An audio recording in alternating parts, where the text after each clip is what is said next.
up on your parties. Dropping the hit, got me Haraami. Coming to see like a tsunami. Yes, everyone, welcome back to another episode of Haraami United. Afsa, how you doing, man? I'm knackered, bro. You've been a traveling, busy ain't week, you? man. What Yeah, you went been to up to? London. Obviously, Monday I was in work. Tuesday, Wednesday we were down in London. Tuesday we were in London, but I can't remember, bro. Yeah, London, Punjab, yeah, something like that happened. But you know what? Yeah. We seen one hell of a game, man. What? The Punjab game. Yeah. Got one of the Punjab lads got sent off.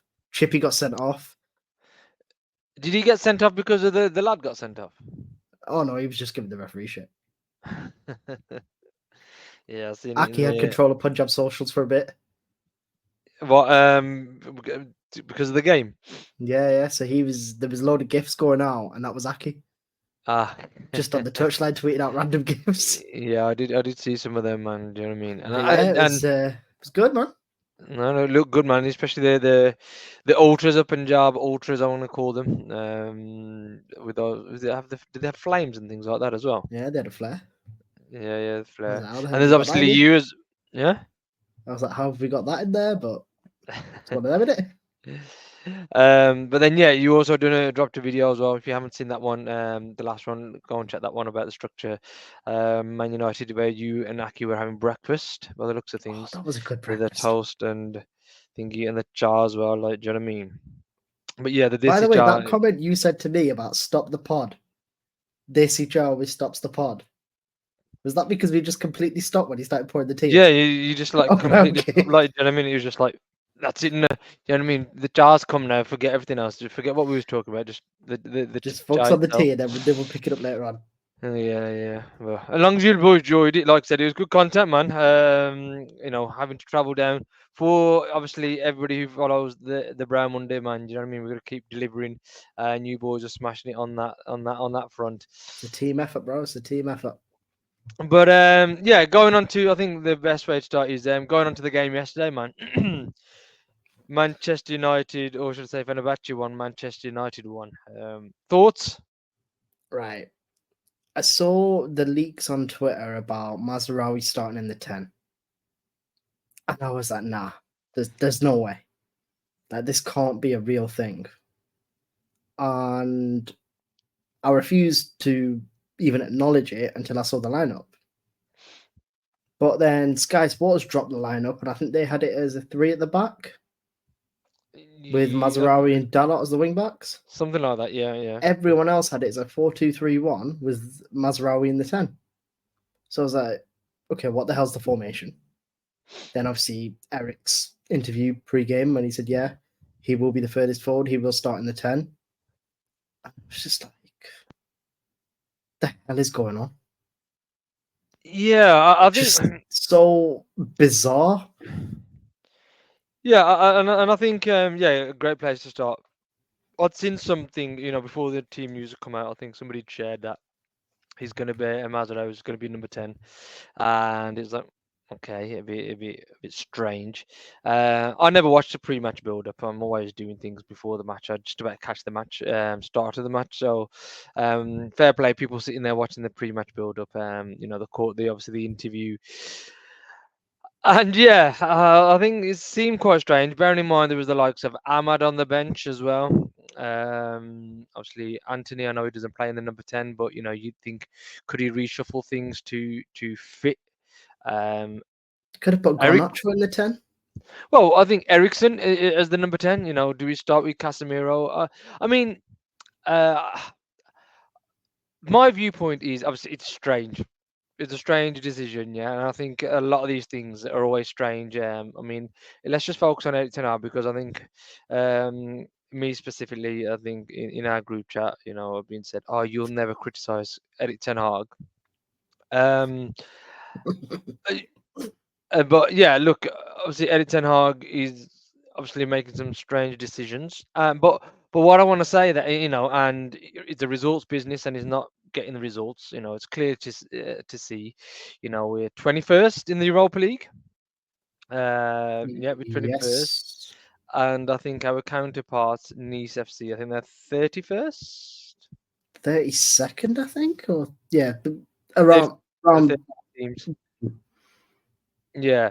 So, it's nice to be in the same viewpoint because we don't want to be too far ahead of Nice, do you know what I mean? Because otherwise it'll make them look bad. And then what's the INEOS account gonna, do you know what I mean, tweet? Because they never tweet about Nice anyway. yeah, only when they win. They tweet about the All Blacks and Man United, and that's it. Yeah, even about us, they won't obviously mention us much. We don't win much nowadays. But sorry, digressing. Going back to Erik Ten Hag. Like I always say, I don't know what happens on the training ground. Do you know what I mean? I don't know whether it's. Do you reckon there's been a training game and Mazraoui's been in number 10 or something? First and foremost, I was thinking, well, I think it's his first game back after the up because I think he might have been on the bench against Brentford, which we won 2-1. But Good performance. yeah, he didn't play against them. So I thought, you know what? Obviously, he's probably trying to build him up a little bit. He might be trying to get in him some minutes without exerting him too much. But that theory went out of my own head because he played the full game and then he played left back where I could see him on point just like running full pelt. So I thought, okay, well, it's not that reason. I can only put it down to, I mean, there's a lot of people, obviously on social medias, they're all great, fantastic managers. It's amazing how some of these people aren't in a job, and they're in the living best room. managers in the world on Twitter, man. Yeah, and in our group chats, and but they are strange decisions. Do you know what I mean? There's no two ways about that. So I'm not too sure why it's happening as it is. Yeah, I think again, it wasn't a great result. I think we needed to win, but I think we Would had you some say it people. wasn't a great result? But when was the last time we won in Turkey? No, get that. So And it has been a long time. I think it's obviously just because it's the build up. And to be fair, I don't think we played that bad. I mean, if there was that one that Rashford could have sneaked inside the bar, because he just remember when he come into his left foot and he just killed outside it the in the first post. half, just outside the post. That would have been 2-0. I know Onana had a double saves, but I think the last part of the game it was all us. Do you know what I mean? We could have. But I don't think there's much more we can talk about the game. I mean, in terms of before the game, I know Aki. Should we say what Aki said? Do we say or not? Okay, we'll say it. Yeah, you won't care. He's off enjoying his birthday. Yeah, exactly. Happy belated birthday, actually, Aki. Yeah, it's I want Jose to Destroy um Ten Hag.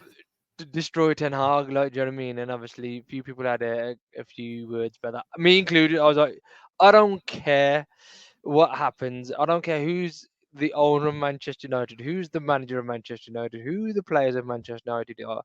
I just want them to win. Do you know what I See, mean? personally, for me, I feel like I won last night because I wanted Man United to win, but I also didn't want Jose to lose. Bro, fucking manager So, FC, man. What's that all about? I love Jose. He's like my favorite manager. Jose is just sick. I know, I get that. I mean, there's. I'm trying to think of times Plus, when. a little part of me was kind of rooting for Fred. I wanted Fred to really show our fans that we were wrong. They were wrong to say the things they said and treat him the way they did. Essentially, I think it goes back to everything that we've been saying, for a long time now. We don't know who's a good player, who's a bad player. We don't know who's a good manager, who's a bad manager. I because think we don't know what the standard for good is anymore. Well, I know what the standards. Should I say we know what the standards are? The standards are we should be winning the league, but we don't have someone that does that though. Or at least pushing, the league. I mean, talk about pushing the league. So, like, I don't know, 3-4 games left. Oh damn, we were close, but not close enough, kind of thing. Not like 3-4 months out of the losing picture. it by 12 points or being 30 points away or whatever. You know, exactly. I mean, the amount of times people want Erik Ten Hag out, and then they talk about standards, but then they say Oli was better, Jose was better, because they Ollie didn't win finished. anything. He didn't win anything, but he finished second apparently. So that apparently He counts finished as something. second, and also it was De Gea's fault that we lost that final. But then the ultimate thing is Ollie still didn't win. It's And not De Gea's fault, but Ollie got the trophy. Yeah, exactly. So I mean, but then you've got people saying, you know, Erik Ten Hag isn't good because obviously the league, but then at least he's won things. So look, the minimum standard is the bread and butter is winning your own league. Manchester United should be winning their own league. Erik Ten Hag has spent 600 million plus in his time there. You know, I think there's conversation between a reporter Amrabat came out as well. I think yesterday or the day before. You know, how come you're not a Manchester United essentially? And he was like, well, you'll have to ask Wilcox, Jason Wilcox. Interesting. Well, yeah, because by all accounts, he wanted Erik Ten Hag wanted Amrabat to stay. He wanted Scott McTominay to stay as well. But again, by all accounts, but it's Jason Wilcox and other people who are making these decisions that are not allowed. But then we go back to people keep talking about Erik Ten Hag making bad decisions, bad signings. But then we were also hearing that it's not just Erik Ten Hag, it's the likes of Jason Wilcox and what's his name, Dan Ashworth. And Why? Berardi also played a part. Well, yeah, Berardi as well. But why are they not getting any flack? The same reason the Glazers don't get any flack anymore. They've got a human meat shield in Erik Ten Hag. That's literally it. And the thing is, when Amrabat said, "Ask Mr. Wilcox," that to me that's throwing accountability onto Wilcox, onto Berardi, onto the structure. Yet fans read that comment and decided to blame Ten Hag, which is the man himself has admitted who was at fault or whatever, whatever you want, who was responsible basically for that, and you've then gone and blamed someone else. It's like me and you having a bus stop and then blaming Tej. Do you know what I mean? Like, it doesn't work. I mean, I don't, like I says, I'm still confused in terms of you got to give INEOS time. Okay, so people are saying you got to give INEOS time, but then INEOS are the ones who are choosing to keep Erik Ten Hag. When the But vast majority of the want fan him base out. wanted him out, yeah. So if you're gonna back and give INEOS time, does that and they're choosing to keep Erik Ten Hag? Well, should we be a bit more patient then? So my thing with this is the people that want to give INEOS time that also happen to be Ten Hag outers, but they've literally done something you disagree with, but you still sat there saying give them time. They can't change it around. They were publicly shopping around for managers. One of them's just got the England job. Do you know what I mean? Like, what do fans want anymore? Half of them want a style of play. Half of them want to win trophies. Like, the world isn't perfect. Football isn't perfect. You can't have both. You can't have a banging style of play for 38 games a season and win every game 5-0. Do you know what I mean? There's going to be ups and downs. There's going to be hiccups. And on top of that, we have a piss poor squad.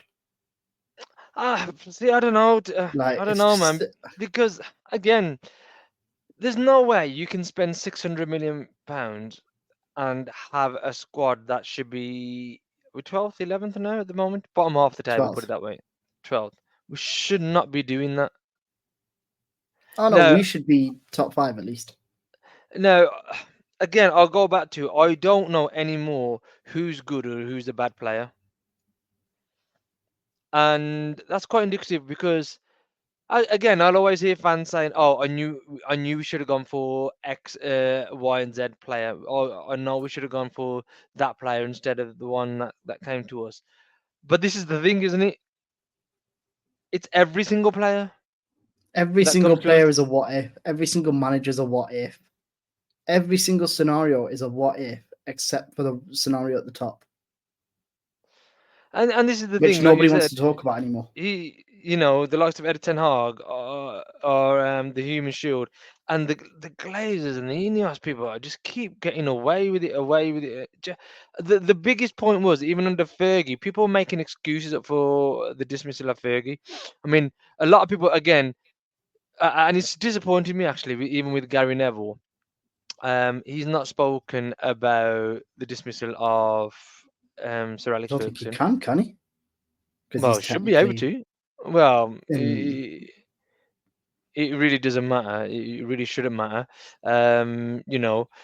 He's not spoken about it. But the only person I kind of really saw talk about it was yesterday. Was Paul Scholes,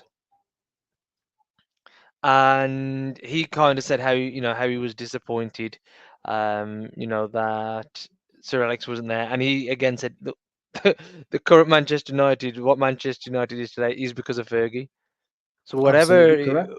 whatever it was costing to keep him there, are you saying that's not worth it for what he's done? That's like almost, yes, he got paid obviously while he was there and things like that, but that's the least they could do. Do you know what I mean? And Yeah, and the thing is, the guy's got a street named after him. He's got a stand named after him. He's got a statue outside the goddamn ground. Like in football, not even in Manchester, in football world, who the fuck is Jim Ratcliffe compared to Sir Alex Ferguson? Who the fuck are the Glazers? Who the fuck is Omar Barad? Nobody is on that level with him. yeah, and He's right here at the top. They're at the bottom, and he's looking down.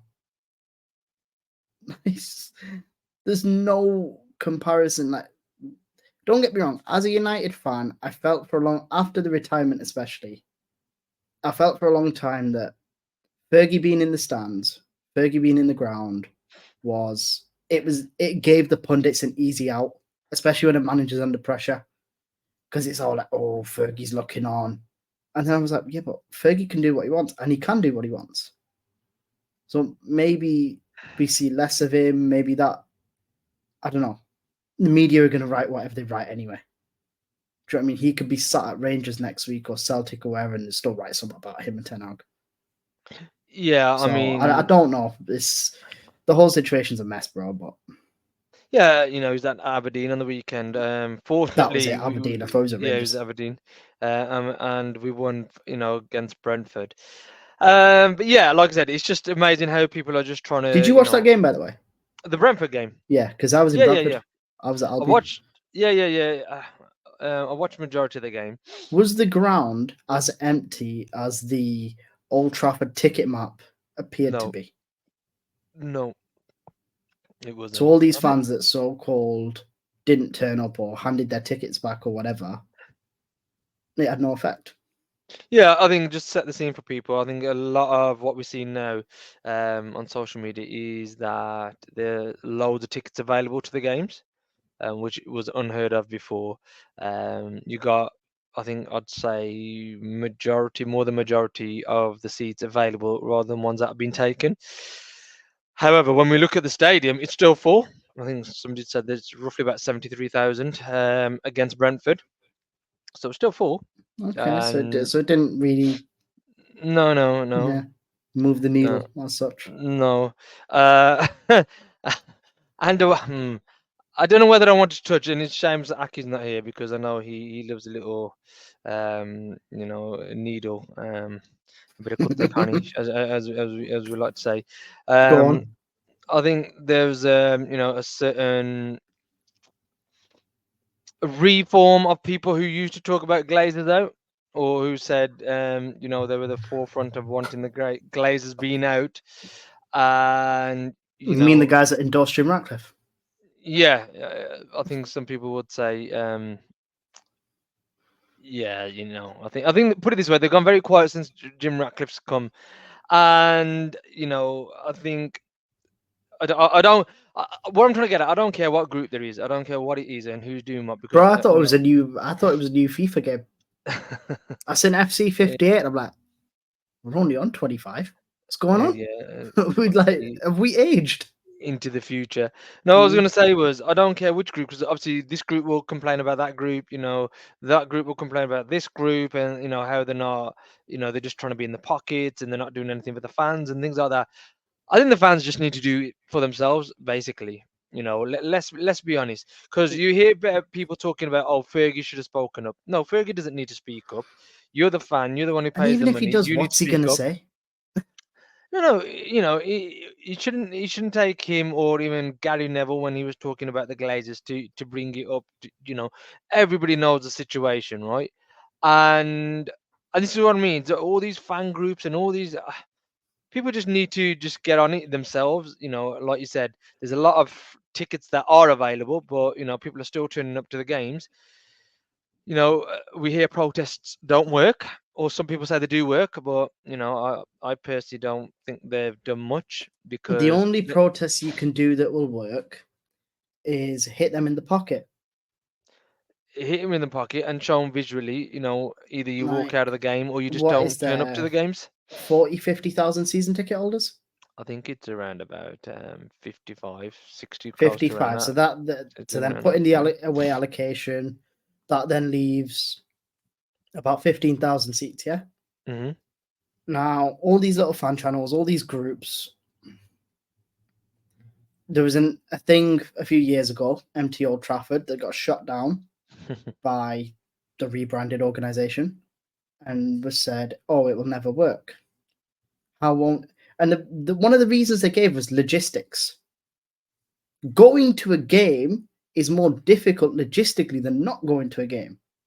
You're from the Midlands, yeah? If you go to a game, you've got to think train time, potentially a hotel, travel back the next day, or where am I going to park my car, or X, Y, Z, things like that. If you're not going to a game, do I watch it on the sofa? Do I watch it in bed? That's the limit of your decisions. Yeah, look, I don't think, like I said, even United got their own fan group as well. Whatever they want to call it, where they consult the fans. No, they've got them, but they've also got their own fan engagement as well, haven't they? I forget what it's called. But even then, the fan advisory board or something. The fan advisory board, yeah. And some of the people that are on that, have not been quite happy with the way things have gone, especially with INEOS, and thinking, apparently cutting the people and the allocation to be going to the European games and things of that nature. Yeah, cutting staff allocations and stuff like that. Yeah, so I think whatever happens, fans need to do it for themselves. They need to stop going to games or stop putting them hands in their pocket and giving it over to the club. So if people feel more happy with joining fan groups and that they feel is the way they should do it, that's fine. That they can do that. But obviously fans need to rally around themselves, and I think first and foremost is look at the problem, because a lot of the time all I'm hearing is, oh, the Glazers or INEOS didn't play those 90 minutes, they didn't put the players out, they didn't train. The new one is Joel's been taking traded. Joel's been taking training and things like that. And it's when you come with those mindsets, I think that's where the Glazers and INEOS will love it, because, like I said, they'll keep blaming the manager. He'll keep taking the brunt of it. He'll get the chop, but the owners will still stay there, which is, I think. I've got a question on that for you. Yeah, go on. Relating this to ownerships and protests, what do you think in the entire Glazer tenure of Manchester United has been the biggest protest against their ownership? Well, I think the most impactful one was, it kind of coincided with, obviously, when it was COVID, when there was no games or no fans allowed in the stadium anyway. Do you know what I mean? The Liverpool game that got called off, which was actually the European Super League. So I think that was more of a protest against the European Super League more than the ownership. Yeah, more than the owners. See, for me, it's the formation of FC United. Because they cut all ties, they cut all funding, they just went and did their own thing. I'm not saying everyone go and make your own little football clubs. Look, I've been at grassroots level. It's it's flipping amazing. If you want to do it, go do it. I'm not going to stop you. But don't talk about protests don't work and protest this. The thing is, there's like this imaginary fan hierarchy in the club, and it's like people hate on United Trey, but Chad has not seen his team win. I mean, I almost feel sorry for the geezer, but like people hate on him. Oh, how could he get tickets? Da, da, da, da. Bro, the dude's probably a millionaire. If he wants to buy him off a tout and that's his only way of getting tickets, he's going to do that. That tout is the one making the money. It's not the Glazers making the 1,002, whatever this guy's charging Trey. Right? And, you know, why does it matter where a guy's from or how, you know, someone who loves the club loves the club. If you're red, you're red.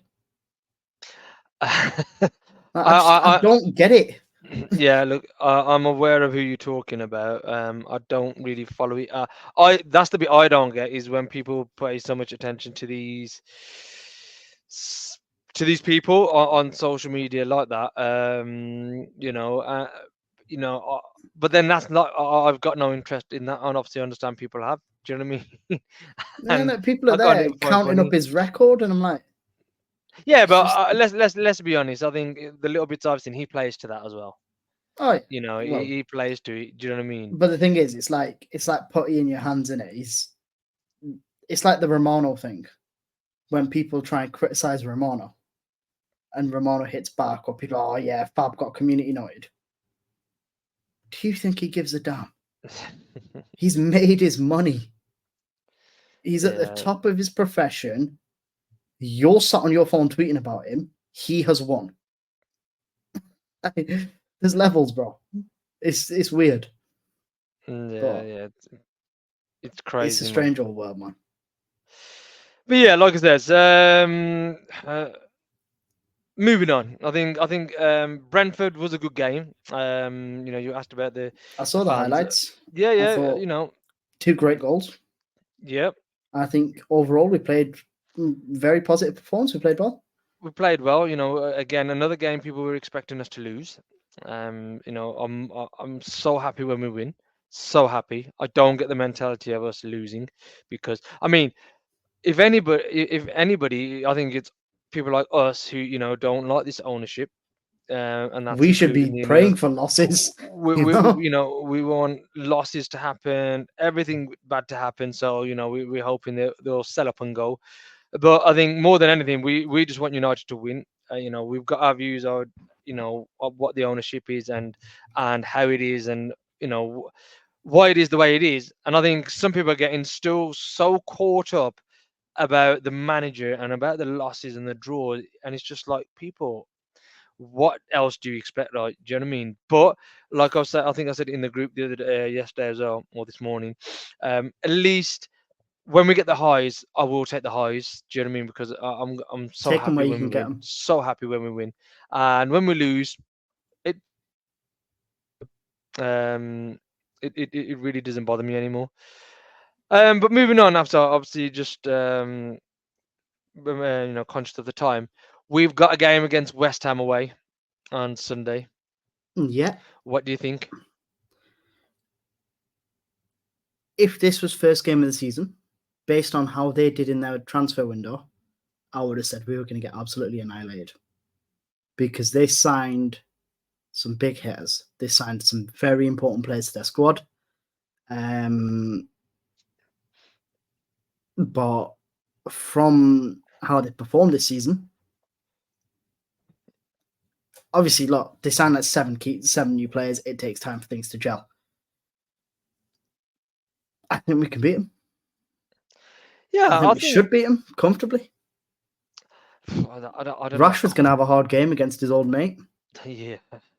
Well, by the looks of it, he might import Garnacho there. By the looks of it, the way if you'd send whoever you put on that left-hand side is, bro. Yeah, Aaron's 1v1 game is the best. And again, he's going to have more impetus. You know, he's going to want to play against us. He's going to turn into Cafu or something, isn't he? Oh mate, he's just going to be, you know, no, he's Cafu / Brady. What's his name? The Barcelona player that used to be there. Alves. Alves, yeah, Dani Alves. You know, he's going to be amazing. I know all straight away. Like, do you know what I mean? And I don't think it's not an easy game. If you look at the league position, I don't think we're too far away from each other. But I don't think we ever find it easy. And yeah, I think No, they're 15th, we're 12th. hopefully a win. Do you know what I mean? But again, if we don't win and we draw or lose, I won't be surprised. We're away as well. I thought we were at home, Yeah. but we're away. No, we're away. Upton or whatever it's not called, Upton Park, whatever it's called now. I don't know why. It's just the Olympic Stadium, isn't it? Yeah, the Olympic Stadium. I think it is called that. But there's what are we gonna do? There's nothing really. Like, the thing is, people would admit that Manchester United is shit. We all admit it. Yet for some reason, a vast majority of the people that admit this then get vexed when we are shit and we don't perform and we don't win. It's like, but you've literally admitted it and accepted it. So why are you surprised? Why are you expecting anything different? And why are you letting it get to you so much?